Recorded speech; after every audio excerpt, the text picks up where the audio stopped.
जर तुमच्या किंवा तुमच्या क्लायंटच्या बुक्स ऑफ अकाउंटमध्ये जर एखादी रक्कम जमा झालेली दिसत असेल, त्यालाच आपण क्रेडिट अमाऊंट म्हणतो. जर त्याचं एक्सप्लेनेशन तुमच्याकडे नसेल, सोर्स तुमच्याकडे नसेल, तर इन्कम टॅक्स डायरेक्ट त्याच्यावर 30% प्लस पेनल्टी लावू शकतो. हो, मी बरोबर बोलतोय की पेनल्टी लावू शकतो.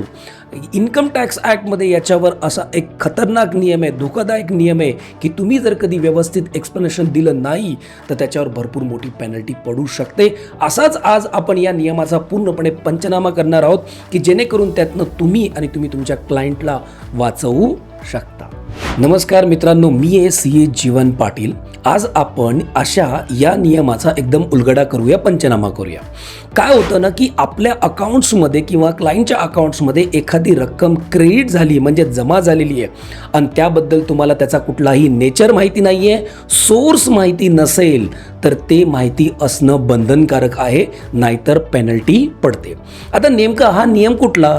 तर जुन्या ॲक्टनुसार सेक्शन 68 म्हणता येईल आणि नवीन ॲक्ट 2025 नुसार सेक्शन 102 म्हणता येईल. त्याच्या 3 गोष्टी आहेत. तर 3 गोष्टी कुठल्या? तर पहिली गोष्ट की तुमच्या बुक्स ऑफ अकाउंटमध्ये कुठली तरी अशी एक रक्कम जमा झालेली आहे. 2, त्याबद्दल तुम्ही कुठलंही स्पष्टीकरण दिलंय किंवा देता आलंच नाहीये.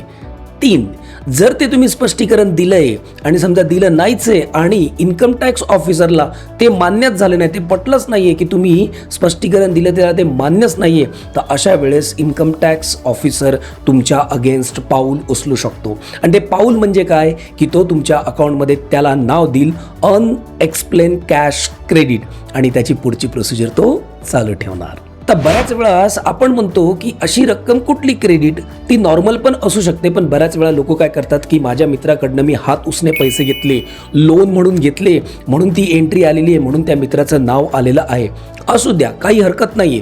पण इन्कम टॅक्स डिपार्टमेंट काय सांगतोय की जर कधी अशी रक्कम तुमच्या अकाउंट्समध्ये बुक्समध्ये क्रेडिट असेल तर त्याबद्दल तुम्ही आम्हाला माहिती द्या. आता नेमकी माहिती कुठली? तर ज्या व्यक्तीने तुम्हाला लोन दिलं आहे त्यांनी पूर्णपणे त्या पैशाचे सोर्स सांगावे, ते पैसा त्याच्याकडे कुठनं आला याची पूर्णपणे माहिती द्यावी. जर ती माहिती दिली नाही किंवा दिली पण इन्कम टॅक्स ऑफिसरला पटली नाही, तर ते तुम्ही जे लोन घेतलं आहे त्याला सुद्धा इन्कम टॅक्स ऑफिसर काय म्हणणार? अनएक्सप्लेन क्रेडिट म्हणणार आणि त्यावर सुद्धा तो काय लावणार? टॅक्स तर लावणारच लावणार 30% प्लस 30% पेनल्टी सुद्धा लावणार. आता याच नियमांमध्ये एक नियम कंपनीबद्दल पण लिहिला आहे. नुसतंच आपल्यासारखे क्लायंटने किंवा आपल्यासारखे इंडिव्हिज्युअलसाठी नाही, कंपनीसाठी सुद्धा एक नियम आहे. समजा जर कधी इंडियन कंपनी असेल आणि एखाद्यानी जर त्या कंपनीला पैसे दिलेत, एखादा रेसिडेंट पर्सन असो, त्यांनी पैसे दिले आहेत, तर ते पैसे कंपनीने कुठल्या क्रेडिट म्हणून काय मांडले? शेअर ॲप्लिकेशन मनी म्हणून मांडलं असेल, शेअर प्रीमियम अकाउंट म्हणून मांडलं असेल, तर म्हणजे कंपनीच्या खात्यात ती क्रेडिट म्हणून दिसली. तर त्या व्यक्तीकडनं सुद्धा डिपार्टमेंट एक्सप्लेनेशन मागतोय की हे जे पैसे त्या व्यक्तीने आणले त्याचं नेचर आहे का, त्याच्याकडे त्याचा सोर्स अवेलेबल आहे का, मग त्याच्याकडनं पूर्ण माहिती घेणार. आणि जर कधी ही माहिती त्यांनी दिली नाही तर पेनल्टी, तर टॅक्स पेनल्टी लावणार कंपनीला. पण जर कधी माहिती दिली असेल आणि ती असेसिंग ऑफिसरला पटली नाही, इन्कम टॅक्स ऑफिसरला पटली नाही, तर तो तुमच्या पूर्ण त्या रक्कमवर त्या कंपनीला 30% टॅक्स तर लावणार प्लस पेनल्टी सुद्धा लावणार. तर यातून शिकण्यासारखं काय झालं किंवा निष्कर्ष काय निघाला?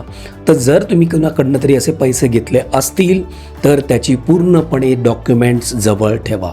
डॉक्युमेंट जवळ असतील तर डिपार्टमेंट काही करत नाही.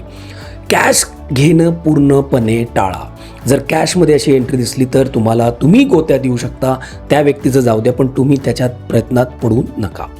तिसरी गोष्ट म्हणजे काय की या सगळ्या दोन्ही गोष्टी फॉलो केल्या तर तुम्हाला शांततेची झोप लागेल, नक्कीच लागेल, कारण की पेनल्टी नाही आहे, टॅक्स पण लागणार नाही आहे. तर अशाच काही व्हिडिओंसाठी आमच्या चॅनलवर येत राहा, शेअर करा, लाईक करा आणि आपल्या मराठी बांधवांपर्यंत जास्तीत जास्त पोचवत राहा. जर कधी तुम्हाला असे काही प्रॉब्लेम्स आले असतील किंवा असे काही नोटीस आले असतील तर आमची team CA Jeevan Patil with त्यांची टीम सगळे आम्ही तुमचे प्रॉब्लेम सॉर्ट आउट करण्यासाठी आहोत. कॉमेंट केलं तरी चालेल. जय हिंद, जय महाराष्ट्र. धन्यवाद.